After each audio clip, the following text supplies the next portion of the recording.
नमस्कार दोस्तों, क्वेश्चनपुर में आपका स्वागत है। जब हम शिक्षक बनने की तैयारी करते हैं या एक शिक्षक के रूप में क्लास में बच्चों को पढ़ाते हैं तो हमारे सामने दो शब्द बार बार आते हैं, आकलन, असेसमेंट और मूल्यांकन, इवैल्यूएशन।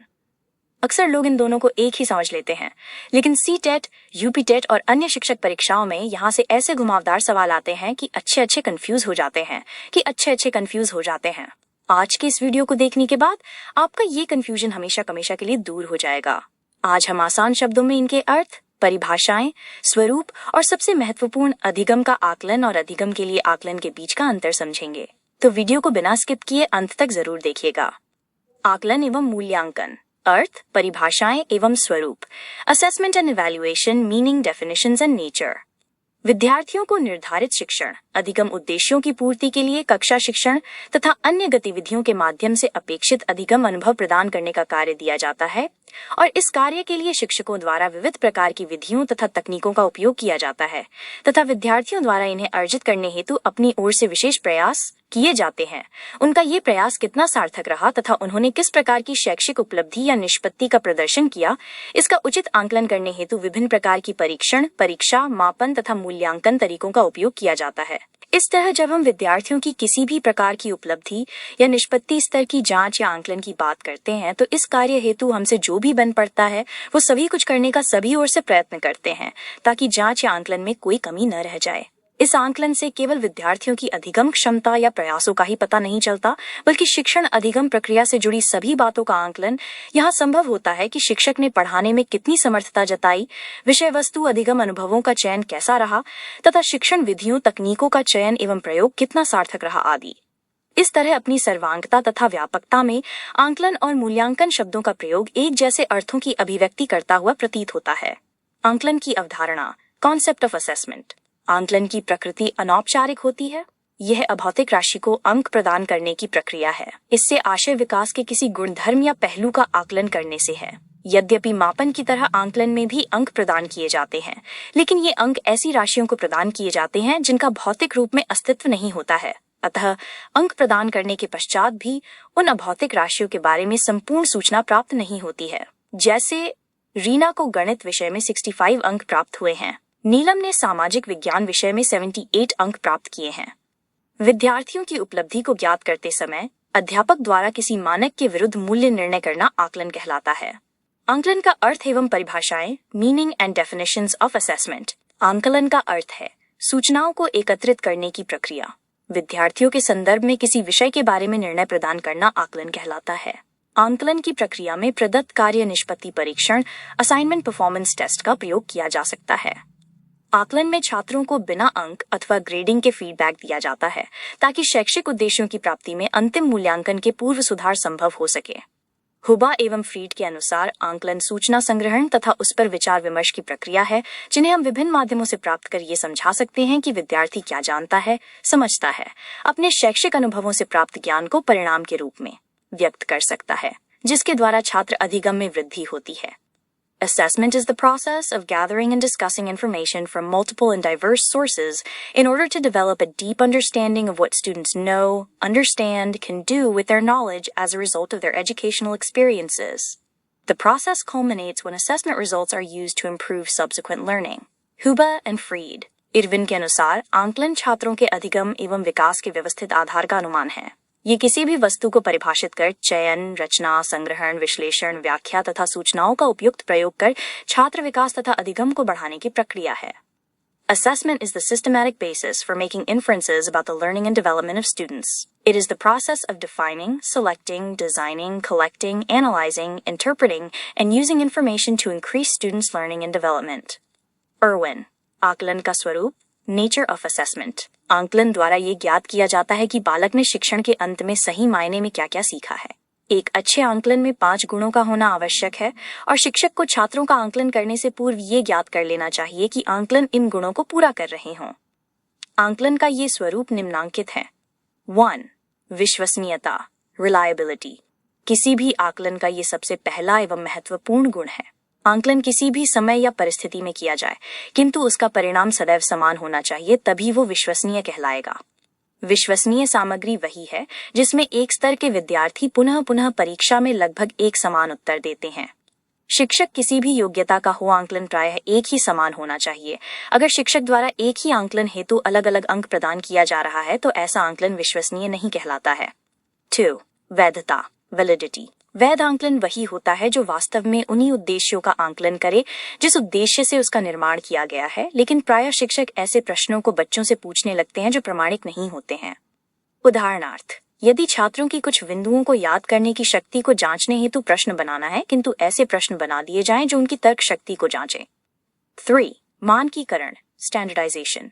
एक अच्छे आकलन की ये भी एक विशेषता होती है कि वो मानकीकृत होना चाहिए। विद्यालयों में प्रायः जो परीक्षण किए जाते हैं वे राष्ट्र एवं राज्य के लिए किए जाते हैं, लेकिन मानकीकृत आंकलन वह होता है जो कक्षा स्तर को सम्मिलित करता है।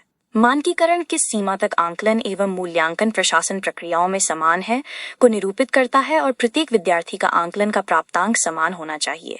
मानकीकृत आंकलन में कई गुण होते हैं जो उसे अद्वितीय एवं मानक बनाते हैं। एक मानकीकृत आंकलन वही होता है जिसमें विद्यार्थियों को एक समय सीमा, समान प्रकार के प्रश्न, समान निर्देश दिए जाएं ताकि छात्र समान अंक अर्जित करे। मानकीकरण प्राप्तांक में होने वाली त्रुटियों को समाप्त कर देता है। 4. व्यावहारिक, प्रैक्टिकलिटी। आंकलन लागत, समय और सरलता की दृष्टि से वास्तविक, व्यावहारिक एवं कुशल होना चाहिए। ऐसा भी हो सकता है कि आकलन का कोई तरीका आदर्श हो किंतु उसे व्यवहार में न लाया जा सके। ऐसे तरीकों को भी नहीं अपनाना चाहिए।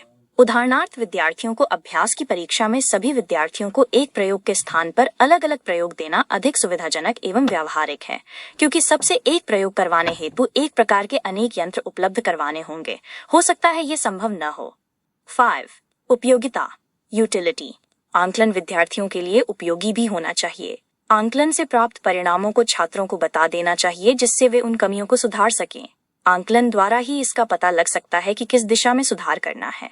यह सुधार पठन सामग्री तथा अध्यापन विधि आदि में हो सकता है। इस प्रकार आंकलन विद्यार्थियों एवं अध्यापकों की कमियों को जानने एवं उन्हें दूर करने में बहुत लाभकारी होता है। मूल्यांकन, इवैल्यूएशन। शिक्षण प्रक्रिया का प्रारंभिक बिंदु शिक्षण उद्देश्य होता है। जब तक शिक्षण के उद्देश्य निश्चित नहीं हो जाएं, तब तक शिक्षण की दिशा भी अनिश्चित रहती है। शिक्षण उद्देश्यों की प्राप्ति हेतु ही शिक्षक ऐसी परिस्थितियां उत्पन्न करता है जिनसे बालक में वांछित व्यावहारिक परिवर्तन, डिजायरेबल बिहेवियरल चेंज आ सके। मूल्यांकन पृष्ठपोषण देने का भी कार्य करता है, जिससे शिक्षक अपनी शिक्षण प्रक्रिया, शिक्षण विधि एवं पाठ्यवस्तु के स्तर में सुधार लाने का भी प्रयास करता है। दूसरे शब्दों में, मूल्यांकन व्यवहार परिवर्तनों को एकत्रित करने की प्रणाली है जिसके द्वारा इन परिवर्तनों की दिशाओं और सीमाओं का निर्णय लिया जाता है। यह शिक्षा जगत में शैक्षिक उपलब्धियों को जानने का अपेक्षाकृत नवीन प्रत्यय है। मूल्यांकन का अर्थ एवं परिभाषा, meaning and definitions of evaluation. शिक्षा में मूल्यांकन वो स्थिति है जहां पर बालकों की निष्पत्ति, उनके द्वारा अर्जित ज्ञान तथा कौशल की मात्रा का पता लगाया जाता है तथा उनको एक श्रेणी, रैंक प्रदान की जाती है। मनोवैज्ञानिकों ने परीक्षण तथा मूल्यांकन की विधियां विकसित की हैं। मूल्यांकन अंग्रेजी भाषा के इवैल्यूएशन शब्द के स्थान पर हिंदी भाषा में प्रयोग किया जाता है। इस प्रकार इवैल्यूएशन शब्द का अर्थ किसी तथ्य के संबंध में निर्णय लेने तथा निष्कर्ष निकालने से है। हिंदी भाषा का मूल्यांकन शब्द इसकी व्याख्या स्पष्ट रूप से करता है। मूल्यांकन शब्द दो शब्दों मूल्य प्लस अंकन से बना है, जिसका अर्थ है मूल्य आंकना, अर्थात एक तथ्य, घटना, विचार आदि के संदर्भ में स्थान नियत करना, निर्णय लेना, एक अनुभव के संबंध में निष्कर्ष निकालना तथा एक स्थिति का संपूर्ण वातावरण के संदर्भ में ज्ञात करना। शिक्षा का संबंध बालक के सर्वांगीण विकास से है। शिक्षा के उद्देश्यों को प्राप्त करके बालक का सर्वांगीण विकास भली भांति किया जा सकता है। इस दृष्टिकोण से मूल्यांकन शिक्षा के उद्देश्यों पर आधारित रहता है।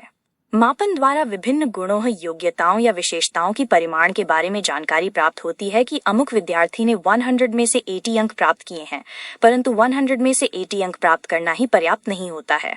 शिक्षक को ये भी जानना होता है कि विद्यार्थी के प्राप्तांक कितने अच्छे, हाउ गुड है, अर्थात इन अंकों के आधार पर बालक की कक्षा में स्थिति, पोजीशन का आंकलन किया जा सकता है। इस प्रकार मापन प्रक्रिया के अंतर्गत जहां किसी वस्तु को आंकिक स्वरूप, क्वांटिटेटिव फॉर्म प्रदान किया जाता है, वहीं मूल्यांकन में इसके विपरीत उस वस्तु का मूल्य, वैल्यू और क्वालिटेटिव फॉर्म निर्धारित किया जाता है। अर्थात मूल्यांकन में इस सत्य का निर्माण किया जाता है कि कौन सी चीज अच्छी है और कौन सी बुरी। इस प्रकार स्पष्ट है कि मूल्यांकन के अंतर्गत किसी गुण, योग्यता या विशेषता का मूल्य निर्धारित किया जाता है। अर्थात मूल्यांकन द्वारा परिमाणात्मक तथा गुणात्मक दोनों ही प्रकार की सूचनाएं प्राप्त होती है, जिनके आधार पर बालक की योग्यता व उपलब्धियों का आंकलन किया जाता है। इस प्रकार मूल्यांकन का आशय मापन के साथ साथ मूल्य निर्धारण से है, अर्थात अधिगम अनुभव द्वारा विद्यार्थी में अपेक्षित व्यवहारगत परिवर्तन किस सीमा तक हुए, इसका मूल्य निर्धारण मूल्यांकन निर्णय देना है। अतः मापन मूल्यांकन का ही एक भाग है जो सदैव उसमें निहित रहता है। टॉगेरसन तथा एडम्स के अनुसार मूल्यांकन का अर्थ है किसी वस्तु या प्रक्रिया का मूल्य निर्धारित करना तथा शैक्षिक मूल्यांकन से आशय किसी शिक्षण प्रक्रिया या अधिगम अनुभवों की उपयोगिता के संबंध में मूल्य प्रदान करना होता है। To evaluate is to ascertain the value of some process or thing. Thus, educational evaluation is the passing of judgment on the degree of the worthwhileness of some teaching process or learning experience. Torgerson, T.L. and Adams, G.S. Dandekar के अनुसार शैक्षिक उद्देश्यों को बालक द्वारा किस सीमा तक प्राप्त किया गया है, ये जानने की व्यवस्थित प्रक्रिया को ही मूल्यांकन की संज्ञा दी जाती है। Evaluation may be defined as a systematic process of determining the extent to which educational objectives are achieved by pupils. Dandekar, qilin व हन्ना के अनुसार विद्यालय द्वारा बालक के व्यवहार में लाए गए परिवर्तनों के संबंध में प्रमाणों के संकलन और उनकी व्याख्या करने की प्रक्रिया को मूल्यांकन कहते हैं। Evaluation is the process of gathering and interpreting evidence on changes in the behavior of pupils as they progress through school and Quinn and changes. Goods के अनुसार मूल्यांकन एक ऐसी प्रक्रिया है जिससे सही ढंग से किसी वस्तु का मापन किया जा सकता है। Evaluation is a process of ascertaining or judging the value or amount of something by careful appraisal. Goods. रेमर्स व गेज के अनुसार मूल्यांकन के अंदर व्यक्ति या समाज अथवा दोनों में जो उत्तम या वांछनीय हो उसको मानकर चला जाता है। Evaluation assumes a purpose or an idea of what is good or desirable from the standpoint of the individual or society or both. H. Remers and M.L. Gage. Kothari commission के अनुसार अब ये माना जाने लगा है कि मूल्यांकन एक अनवरत क्रिया है। ये संपूर्ण शिक्षा प्रणाली का एक अभिन्न अंग है और ये शिक्षण लक्ष्यों से घनिष्ठ रूप से संबंधित है। It is now agreed that evaluation is a continuous process, forms an integral part of the total system of education, and is closely related to educational objectives. Kothari commission, Klausmeier व गुडविन के अनुसार शिक्षा में मूल्यांकन वह प्रक्रिया है जिसके द्वारा ये निर्णय लिया जाता है कि किसी चीज की मापित सीमा और परिणाम किसी मापदंड में स्वीकार्य या वांछनीय है अथवा नहीं। Evaluation in education is the process of judging whether the quantity or extent of something measured is acceptable or desirable in terms of some criterion. Klausmeier and Goodwin. उपरोक्त तीनों निष्कर्षों को सूत्र रूप में निम्न प्रकार अभिव्यक्त किया जा सकता है। I. मूल्यांकन इक्वल्स प्रगति का परिमाणात्मक विवरण मापन प्लस मूल्य निर्धारण। I. मूल्यांकन इक्वल्स प्रगति का गुणात्मक विवरण मापन विहीन प्लस मूल्य निर्धारण। I. मूल्यांकन इक्वल्स प्रगति का परिमाणात्मक एवं गुणात्मक विवरण प्लस मूल्य निर्धारण। मूल्यांकन का स्वरूप। Nature of evaluation. मूल्यांकन का स्वरूप निम्नलिखित रूप से है। 1. मूल्यांकन सतत प्रक्रिया है। 2. मूल्यांकन शिक्षण प्रक्रिया का अभिन्न अंग है। 3. मूल्यांकन मापन एवं परीक्षण की तुलना में काफी विशद और व्यापक संप्रत्यय है। 4. ये एक ऐसी सतत प्रक्रिया है जिसमें विद्यार्थी की प्रगति के बारे में जानने हेतु सभी तरह के अथक प्रयास किए जाते हैं। 5. ये शिक्षण अधिगम प्रक्रिया के परिणामों का परिमाणात्मक क्वांटिटेटिव एवं गुणात्मक क्वालिटेटिव विवरण प्रस्तुत करता है। 6. ये शिक्षण अधिगम प्रक्रिया के फलस्वरूप विद्यार्थी के व्यवहार के सभी पक्षों डोमेन्स ऑफ बिहेवियर में आने वाले परिवर्तनों की जानकारी प्रदान करने में मदद करता है। 7. मूल्यांकन की विधियों एवं तकनीकों का क्षेत्र कुछ परीक्षणों या परंपरागत परीक्षाओं तक ही सीमित न होकर बहुआयामी साधनों तथा तकनीकों के प्रयोग हेतु काफी लचीलापन तथा व्यापकता प्रदान करता है। 8. इसके द्वारा निर्धारित उद्देश्यों की प्राप्ति के संदर्भ में शिक्षक, शिक्षार्थी, शिक्षण विधियों तथा शैक्षिक व्यवस्था की गुणवत्ता कैसी रही, इस सब की व्यापक जांच और मापन पूरी तरह संभव है। 9. मूल्यांकन की प्रक्रिया अपने सर्वांग रूप में परीक्षण और मापन की तरह शैक्षिक उपलब्धि के मापन में ही सहायक नहीं होती, बल्कि यह शैक्षिक व्यवस्था के सभी प्रकार के अदा, इनपुट और प्रक्रिया, प्रोसेस पक्षों का सर्वोत्तम परिणाम, आउटपुट के संदर्भ में मूल्यांकन करती हुई संपूर्ण शिक्षा प्रणाली के सुधार एवं प्रगति में सहायक होती है। 10. मूल्यांकन द्वारा विद्यार्थियों के वांछित व्यवहारगत परिवर्तनों के संबंध में साक्ष्यों का संकलन किया जाता है। 11. छात्रों की व्यक्तिगत भिन्नता एवं सामूहिक आवश्यकताओं को पूरा करता है। मूल्यांकन की प्रक्रिया, इवैल्यूएशन प्रोसेस। जैसा कि पहले उल्लेख किया जा चुका है, मूल्यांकन प्रक्रिया में 3 मुख्य चरण सन्निहित है: उद्देश्य, अधिगम अनुभव तथा मूल्यांकन के उपकरण। कुछ लोग व्यवहार परिवर्तन को ही मूल्यांकन का तृतीय चरण मानते हैं। ये तीनों चरण एक दूसरे पर पारस्परिक रूप से निर्भर करते हैं। मूल्यांकन प्रक्रिया के चरण, स्टेप्स ऑफ इवैल्यूएशन प्रोसेस। उपर्युक्त तीनों बिंदु मूल्यांकन के अलग अलग चरणों को इंगित करते हैं। I. उद्देश्यों का निर्धारण एवं परिमाशीकरण, आइडेंटिफाइंग एंड डिफाइनिंग ऑब्जेक्टिव्स। बालक की सामाजिक स्थिति, विषय वस्तु, कंटेंट्स की प्रकृति तथा शैक्षिक स्तर को ध्यान में रखकर उद्देश्य को निर्धारित करना चाहिए। व्यवहार परिवर्तन के रूप में उद्देश्य को सफल रूप से तभी निर्धारित किया जा सकता है जब उपर्युक्त तथ्यों को भली प्रकार समझ लिया जाए। मूल्यांकनकर्ता को यह स्पष्ट रूप में ज्ञात होना चाहिए कि व्यवहार परिवर्तन किस रूप में और किस सीमा तक लाना है। इससे ये जानने में सरलता होगी कि व्यवहार में वांछित परिवर्तन आया है या नहीं। अतः उद्देश्यों को भली प्रकार पहचान लेने और निर्धारित कर लेने पर ही मूल्यांकन की ओर अग्रसर होना चाहिए। उद्देश्यों को परिभाषित करने में विषय वस्तु और व्यवहार परिवर्तन दोनों को ही समान रूप से महत्वपूर्ण मानना आवश्यक है।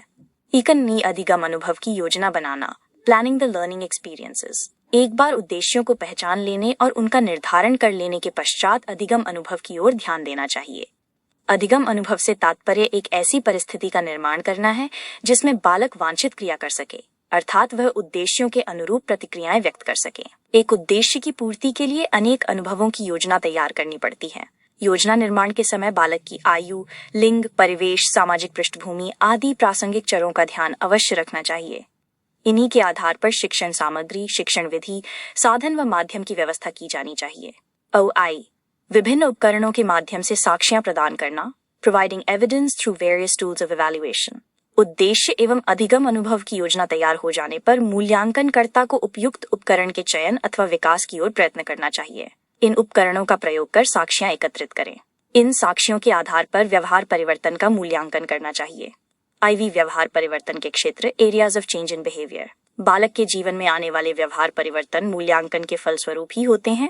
मूल्यांकन इन व्यवहार परिवर्तनों के लिए एक माध्यम का कार्य करता है। व्यवहार परिवर्तन को मुख्यतः 3 पक्षों में विभाजित किया जाता है। A. संज्ञानात्मक पक्ष, कॉग्निटिव एस्पेक्ट। यह पक्ष ज्ञान के उद्देश्य पर महत्व देता है। ब्लूम ने संज्ञानात्मक पक्ष की विवेचना करते हुए निम्न प्रकार के ज्ञान को इस पक्ष में सन्निहित किया है। 1. विशेष तथ्यों का ज्ञान। 2. विशिष्ट तथ्यों को प्राप्त करने की विधियों का ज्ञान। 3. मान्यताओं एवं परंपराओं का ज्ञान। 4. मापदंडों का ज्ञान। 5. सिद्धांतों और सामान्यीकरण का ज्ञान। 6. घटनाओं का ज्ञान। 7. विधियों और प्रणालियों का ज्ञान। इस पक्ष के 6 स्तर होते हैं: प्रत्याह्वान तथा अभिज्ञान, बोध, प्रयोग विश्लेषण, संश्लेषण तथा मूल्यांकन। B. भावात्मक पक्ष, अफेक्टिव एस्पेक्ट। 1. ग्रहण करना। 2. प्रतिक्रिया करना। 3. अनुमूल्यन। 4. विचारण। 5. व्यवस्थापन। 6. चरित्रीकरण। C. क्रियात्मक पक्ष, क्रिएटिव एस्पेक्ट। ये पक्ष मुख्यतः मांसपेशियों एवं आंगिक गतियों की आवश्यकता से संबंधित होता है। इसे शिक्षण प्रक्रिया की दृष्टि से 6 स्तरों में बांटा जा सकता है। 1. उत्तेजना। 2. क्रियान्वयन। 3. नियंत्रण। 4. समायोजन। 5. स्वाभाविकरण। 6. कौशल। व्यवहार के इन तीनों पक्षों में परस्पर समन्वय रहता है। बालक के व्यवहार का मूल्यांकन इन तीनों पक्षों के समन्वित रूप में या अलग अलग किया जाता है। अधिगम का आंकलन तथा अधिगम के लिए आंकलन में अंतर। Difference between assessment of learning and assessment for learning. अधिगम का आंकलन, असेसमेंट ऑफ लर्निंग। विद्यार्थी क्या जानते हैं और क्या उन्होंने पाठ्यक्रम के परिणाम को पूरा कर लिया है, या अपने व्यक्तिगत कार्यक्रमों के लक्ष्यों को या दक्षता को स्पष्ट करने के लिए और विद्यार्थियों के भावी कार्यक्रम की पुष्टि करने के लिए अभिकल्पित रणनीतियां, स्ट्रैटेजीज प्राप्त कर ली हैं, को जानने के लिए अधिगम का आंकलन किया जाता है। इसका उद्देश्य विद्यार्थियों की उपलब्धि के साक्ष्य अभिभावकों, अन्य शिक्षा प्रदान करने वालों, स्वयं विद्यार्थियों और कभी कभी बाह्य समूहों जैसे नियोक्ताओं, अन्य शैक्षिक संस्थाओं को प्रदान करने के लिए अभिकल्पित करना है। अधिगम का आंकलन वो आंकलन है जो सार्वजनिक हो जाता है और जिसका परिणाम कथन या प्रतीकों में विद्यार्थी कितनी भली प्रकार सीख रहा है के संबंध में होता है। ये प्रायः विद्यार्थियों के भविष्य के संबंध में महत्वपूर्ण निर्णयों में योगदान प्रदान करता है। अतः ये महत्वपूर्ण है क्योंकि इसके द्वारा अंतर्निहित तर्क और अधिगम के आंकलन का माप विश्वसनीय और रक्षायुक्त, डिफेंसिबल होता है। आंकलन का उद्देश्य विशेष रूप से शिक्षण अवधि के अंत में यह निर्धारित करने के लिए किया जाता है कि शैक्षिक लक्ष्य किस सीमा तक प्राप्त कर लिए गए हैं तथा विद्यार्थी की उपलब्धि के लिए ग्रेड या प्रमाण पत्र प्रदान करने के लिए किया जाता है। इस प्रकार के आंकलन का उद्देश्य प्रायः योगात्मक, समेटिव है और इसका अधिकांशतः कार्य पाठन की इकाई की अवधि के अंत में किया जाता है। इस प्रकार के आंकलन की विशेषताएं निम्नलिखित है। 1. ये किसी अधिगम प्रक्रिया के विशुद्ध परिणामों के रूप में जाना जा सकता है और ये इस तरह एक प्रकार से अधिगमकर्ता के अंतिम अधिगम व्यवहार तथा प्रारंभिक व्यवहार के बीच का विशुद्ध अंतर होता है, जिसे सूत्र के रूप में हम निम्न प्रकार व्यक्त सकते हैं। अधिगम का आंकलन इक्वल्स अधिगम प्रक्रिया के अंत में अधिगमकर्ता का अधिगम स्तर माइनस अधिगम प्रक्रिया के शुरू होने से पहले अधिगम स्तर। 2. अधिगमकर्ता को अपने अधिगम प्रयासों के परिणाम से परिचित कराने के लिए यह अधिगम की समाप्ति पर किया जाता है। इस प्रकार के आंकलन के द्वारा हम निम्न बातों की जांच की कोशिश करते हैं। ए. अधिगम प्रयत्नों के फलस्वरूप अधिगम अपने अच्छे या बुरे रूप में किस प्रकार संपन्न हुआ। बी. किसी विषय अथवा कार्य को करने के संबंध में अधिगम उद्देश्यों की प्राप्ति या उपलब्धि कहाँ तक संभव हो पाई। सी. अधिगम के परिणाम स्वरूप अधिगमकर्ता के व्यवहार में किस प्रकार के परिवर्तन प्रकाश में आए। 4. अधिगमकर्ता के अधिगम परिणामों का आंकलन करने के लिए समय और निर्धारित कार्यक्रम के आधार पर रचनात्मक भी हो सकता है और संकलनात्मक भी। जब ये एक पाठ्यक्रम, सेमेस्टर या फिर एक निश्चित अवधि के बाद समुचित रूप से लिया जाता है, तब ये संकलनात्मक आंकलन का स्वरूप ले लेता है। परंतु जब आंकलन या मूल्यांकन की प्रक्रिया एक सतत प्रक्रिया के रूप में चलती रहती है, तो उस अवस्था में संपन्न आंकलन रचनात्मक आंकलन का स्वरूप ले लेता है। यहाँ हम अधिकर्ता के अधिगम प्रतिफलों का आंकलन समय समय पर बहुत अधिक बार करने की कोशिश करते हैं, ताकि अधिगमकर्ता की अधिगम प्रक्रिया और परिणामों पर पूर्ण रूप से नियंत्रण रखा जा सके। अधिगम के लिए आंकलन असेसमेंट फॉर लर्निंग। अधिगम के लिए आंकलन या मूल्यांकन पद आंकलन कार्य के उस रूप के लिए प्रयुक्त होता है जिसका प्रयोग एक विद्यार्थी या अधिकर्ता में पहले से उपस्थित अधिगम क्षमता को जानने तथा ये निश्चित करने के लिए किया जाता है कि किसी दिए गए कार्य का अधिगम करने की उसमें कितनी क्षमता या योग्यता है। इस प्रकार के आंकलन के परिणाम एक विद्यार्थी को किसी विषय विशेष के अंश को सीखने और शिक्षक के लिए उस विषय विशेष का अंश पढ़ाने के कार्य को काफी आसान और ठीक ढंग से विधि पूर्वक पढ़ाने के योग्य बना देता है। इस प्रकार की जानकारी के आधार पर वे अपनी अधिगम या शिक्षण की यात्रा के लिए सही रूप में योजना बना सकते हैं। इस प्रकार के आंकलन की प्रकृति या विशेषताओं को निम्न रूप से स्पष्ट किया जा सकता है। 1. इस आंकलन के बारे में अधिगम कार्य शुरू करने या क्रियान्वित करने से पूर्व ही संपन्न किया जाता है। 2. इस प्रकार के आंकलन से जो परिणाम प्राप्त होते हैं, उनके आधार पर ही अधिगम कार्य प्रारंभ करने के बारे में निर्णय लिए जाते हैं। 3. इस प्रकार के आंकलन में एक अध्यापक उस समय संलग्न रहता हुआ दिखाई दे सकता है जब वह अपने विषय संबंधी किसी प्रकरण को पढ़ाने से पूर्व विद्यार्थियों के पूर्व ज्ञान का आंकलन कर रहा होता है।